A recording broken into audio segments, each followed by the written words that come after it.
వెనిజులాలో తీవ్ర ఉద్రిక్తత, భారతీయులకు అడ్వైజరీ జారీ చేసిన భారత విదేశాంగ శాఖ. వెనిజులాలో తీవ్ర ఉద్రిక్తతలు పరిస్తున్న వేళ భారత విదేశాంగ మంత్రిత్వ శాఖ కీలకమైన హెచ్చరికలు జారీ చేసింది.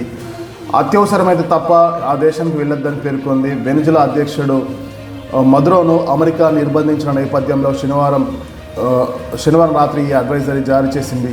అనవసర ప్రయాణాలు మానుకోవాలని పేర్కొంది. వెనిజులాలో ఉన్న భారతీయులు కూడా చాలా జాగ్రత్తగా ఉండాలి, ప్రయాణాలను నియంత్రించుకోవాలి.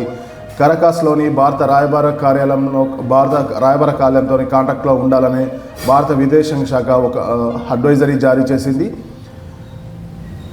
నిన్న జరిగిన అమెరికా బలగాలు జరిపిన దాడుల్లో వెనిజులా అధ్యక్షుడు మదురోను అమెరికా బలగాలు తమ ఆధీనంలోకి తీసుకొని అమెరికాకు తరలిస్తున్నట్టు తెలుస్తుంది. దీంతో ఒక్కసారి అక్కడ వాతావరణం ఉద్రిక్తంగా మారినట్టు తెలుస్తుంది.